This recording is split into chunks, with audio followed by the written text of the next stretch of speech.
àti wo crab ilé kan. Ṣé ọ̀ ní sọ̀rọ̀ ṣe?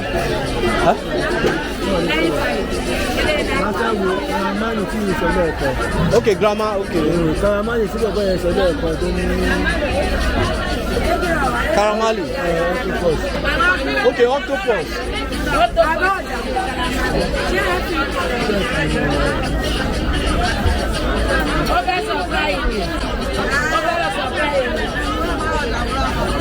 Octopus, mommy.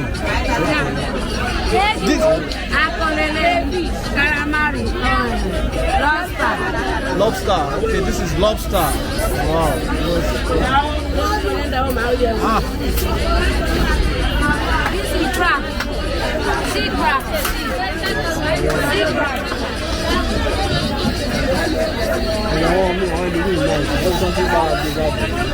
Very nice.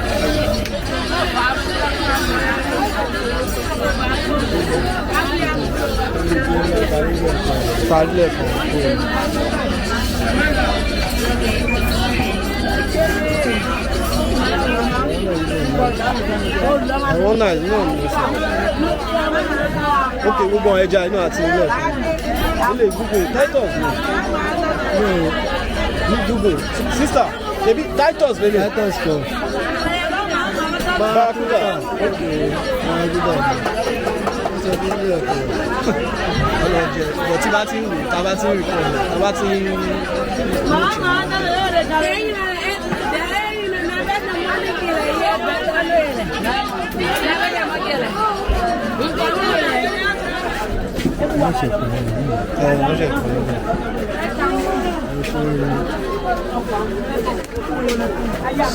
Ọ̀bọ̀kún wà mà. Wọ́n mi ọ̀bọ̀kún wà ẹ̀ wá bá ara ẹja o.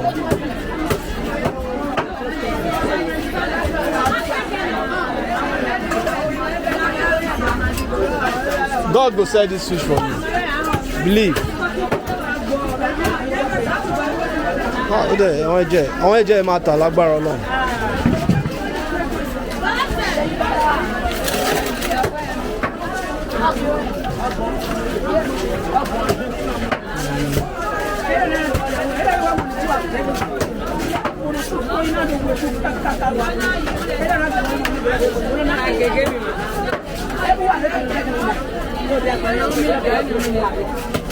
Àwọn náà máa ń pa fún wọn.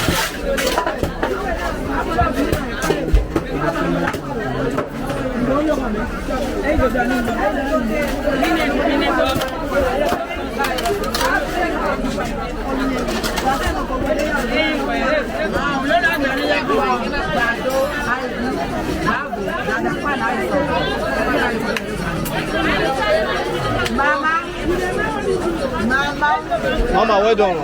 How much is abo? This abo?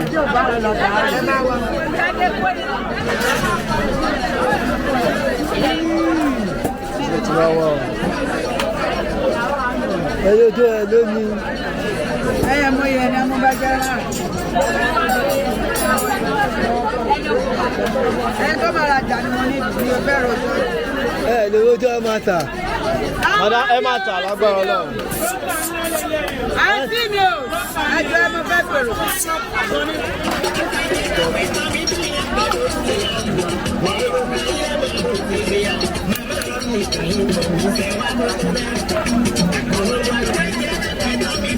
Ọkọ̀ ti kú sílẹ̀.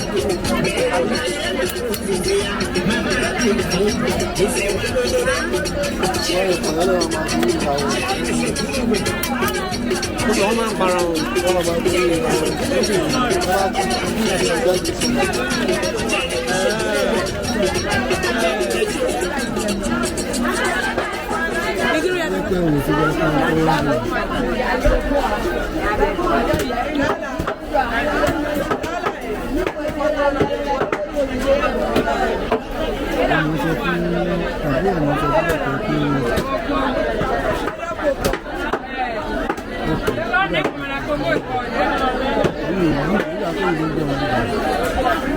Okay, good.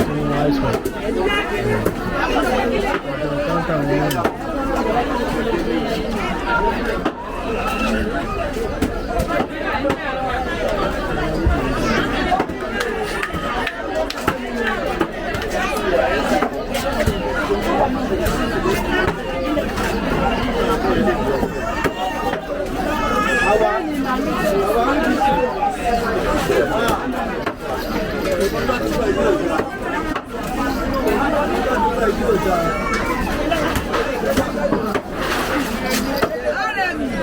Auntie Ajay Mawa, a sniper. Sniper ta cover left. Okay. Okay, white sniper. This is white sniper. The other one is red. Okay. Is this not red? A white sniper? Equia.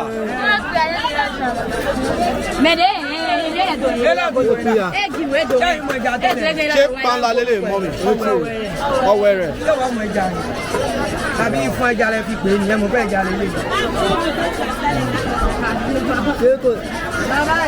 Equia, I only use this name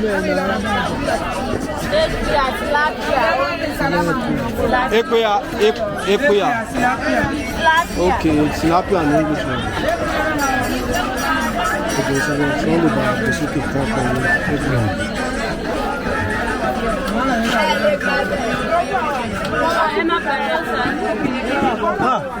Wàhálà ẹ̀ ń pọ̀. Wàhálà ẹ̀ ń pọ̀ jà kó yẹn lọ.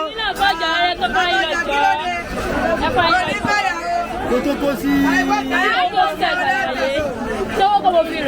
Owó mi, ìṣeré pa owó mi.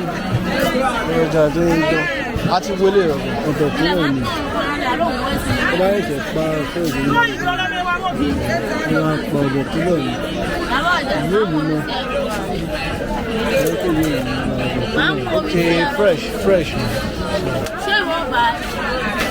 I did try get the video of the fish. That's all. Which time you go back? If I come market, I will come patronize you. I will come back. Shay, if you help me carry them up. I don't fear you now. No, I said you fit help me carry them up. But if I come market, I will come buy from you. I did serious. Thank you. Okay. This one, what you mean? Catfish. Catfish. Big catfish. This catfish. Those are the catfish. But some catfish, they. I mean, what is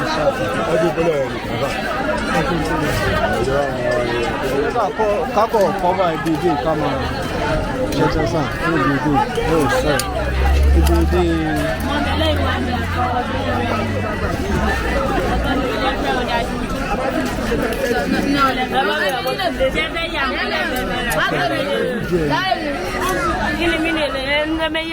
Kí ló ṣẹlẹ̀ ó mọ kámẹ́rà ní kí lè mú lè lò.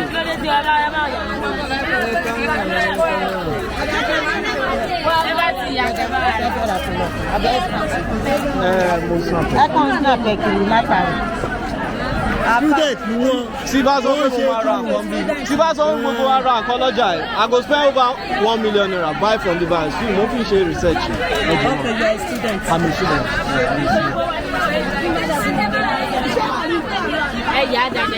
Okay, I should go there.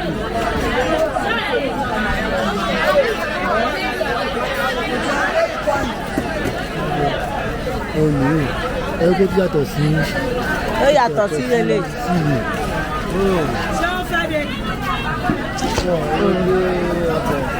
Okay. Ó yàtọ̀ sí ara. Yóò mọ̀ yàtọ̀. Mọ̀ ó yàtọ̀. Ó yàtọ̀. Okay. Ẹ ṣe wọ́n.